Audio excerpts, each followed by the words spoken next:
ಅದು 40,000 ಜನ ವಾಸಿಸುವ ಪಟ್ಟಣ. ಆದರೆ ಆ ಪಟ್ಟಣದಲ್ಲಿ ಕುಡಿಯೋ ನೀರಿಗೂ ತತ್ವಾರ ಶುರುವಾಗಿದೆ. ಇಡೀ ಏರಿಯಾ ಜನರಿಗೆ 20 ದಿನಕ್ಕೊಮ್ಮೆ ನೀರು ಪೂರೈಕೆ ಮಾಡ್ತಿದ್ದಾರೆ. ರಾಯಚೂರಿನ ಮುದಗಲ್ ಪಟ್ಟಣದಲ್ಲಿ ನೀರಿನ ಸಮಸ್ಯೆ ಇದೆ. 40,000 ಜನಸಂಖ್ಯೆ ಇದೆ ಈ ಮುದಗಲ್ ಪಟ್ಟಣದಲ್ಲಿ. ಇಲ್ಲಿನ ಜನಕ್ಕೆ 20 ದಿನಕ್ಕೊಂದ್ಸತಿ ಕುಡಿಯೋ ನೀರನ್ನ ಪೂರೈಕೆ ಮಾಡ್ತಾ ಇದ್ದಾರಂತೆ. ಜನ ನಾವು ಹಂಗೆ ಪಡೆದಾಡ್ಕೊಂಡು ಸಾಯ್ತಾ ಇದೀವಿ, ಒಟ್ಟು ನೀರು ಕೊಡ್ತಾ ಇಲ್ಲ ನಮಗೆ ನೀರು ಬೇಕು, ಅದು ಬಿಟ್ಟರೆ ಬೇರೆದೇನಿಲ್ಲ. ಜನರ ಜೊತೆಗೆ ಬದುಕಿನ ಜೊತೆಗೆ ಚೆಲ್ಲಾಟ ಆಡ್ಕೊಂಡು ನೀವು ಯಾವ ಗ್ಯಾರಂಟಿ ಕೊಟ್ಟು ತಗೊಂಡು ಏನು ಮಾಡ್ತೀರಿ?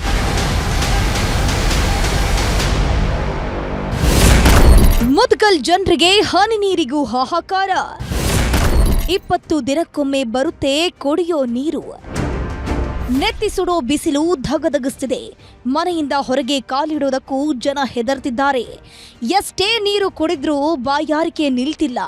ಇಂತಹ ಹೊತ್ತಲ್ಲೇ ಮುದಗಲ್ ಪಟ್ಟಣದ ಜನರು ಅಕ್ಷರಶಃ ನರಕ ಅನುಭವಿಸುತ್ತಿದ್ದಾರೆ. ಕುಡಿಯೋದಕ್ಕೂ ನೀರು ಸಿಗದೆ ಪ್ರತಿದಿನ ಪ್ರತಿ ಕ್ಷಣವೂ ಪರದಾಡ್ತಿದ್ದಾರೆ. ಯಾಕಂದ್ರೆ ಈ ಊರಿನ ಜನರಿಗೆ 20 ದಿನಕ್ಕೊಮ್ಮೆ ಪುರಸಭೆ ಸಿಬ್ಬಂದಿ ನೀರು ಹರಿಸ್ತಿದ್ದಾರೆ. ಅಧಿಕಾರಿಗಳ ಕಳ್ಳಾಟದ ಪರಿಣಾಮ ಪ್ರತಿ ವರ್ಷವೂ ಇದೇ ನರಕವನ್ನ ನೋಡ್ತಿದ್ದಾರೆ. ಹೀಗಾಗಿ ನೊಂದವರ ಧ್ವನಿಯಾದ ನ್ಯೂಸ್ 18 ಕನ್ನಡ ನಮ್ಮೂರಲ್ಲಿ ನ್ಯೂಸ್ 18 ಅನ್ನೋ ವಿಶೇಷ ಕಾರ್ಯಕ್ರಮದ ಮೂಲಕ ಅಧಿಕಾರಿಗಳನ್ನ ಬಡಿದೆಬ್ಬಿಸೋ ಕೆಲಸ ಮಾಡ್ತಿದೆ.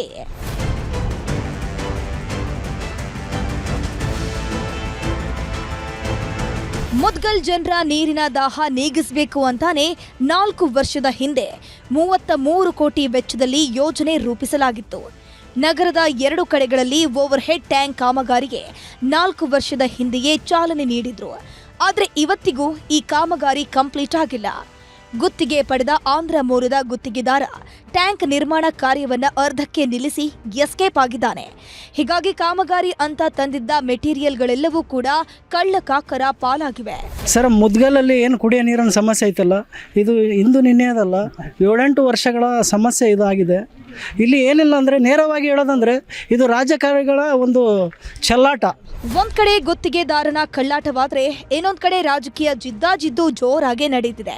ಬಿಜೆಪಿ ಸರ್ಕಾರದ ಅವಧಿಯಲ್ಲಿ ಮಾಜಿ ಶಾಸಕ ಡಿಎಸ್ ಹುಲಗೇರಿ ಟ್ಯಾಂಕ್ ನಿರ್ಮಾಣ ಕಾರ್ಯಕ್ಕೆ ಚಾಲನೆ ನೀಡಿದ್ರು. ಇದಾದ ಕೆಲವೇ ವರ್ಷಕ್ಕೆ ಕಾಂಟ್ರಾಕ್ಟರ್ ಕೈಕೊಟ್ಟು ಎಸ್ಕೇಪ್ ಆದ. ಇತ್ತ ಡಿಎಸ್ ಹುಲಗೇರಿ ಬದಲಿಗೆ ಬಿಜೆಪಿಯಿಂದ ಮಾನಪ್ಪ ವಜ್ಜಲ್ ಅಧಿಕಾರಕ್ಕೇರಿದ್ದಾರೆ.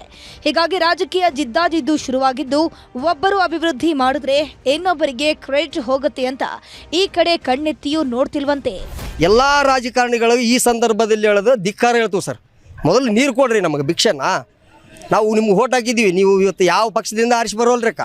ಈ ಚುನಾಯಿತ ಪ್ರತಿನಿಧಿಗಳು ನಿಮ್ಮನ್ನು ಕೇಳೋಕೆ ಹಕ್ಕೈತ್ಯಾ? ಇವತ್ತು ಸಾಯ್ತಾ ಇದ್ದಾರೆ, ಜನ ಸಾಯಕತ್ತಾರೆ ಸರ್. ನೀರಿಲ್ಲ 8 ದಿನಗಟ್ಟಲೆ. ರಾಯಚೂರು ಮೊದಲೇ ಬಿಸಿಲನಾಡು. ಇಂತಹ ಸ್ಥಿತಿಯಲ್ಲಿ 20 ದಿನಕ್ಕೊಮ್ಮೆ ನೀರು ಬರುತ್ತೆ ಅಂದ್ರೆ ಜನರು ಬದುಕೋದು ಹೇಗೆ? ಹೀಗಾಗಿ ಪ್ರತಿಷ್ಠೆಯನ್ನ ಪಕ್ಕಕ್ಕಿಟ್ಟು ಸಂಬಂಧಪಟ್ಟವರು ಇತ್ತ ಕಣ್ಣು ಹಾಯಿಸಬೇಕಿದೆ. ವಿಶ್ವನಾಥ್ ಹುಗಾರ್, ನ್ಯೂಸ್ 18, ರಾಯಚೂರು.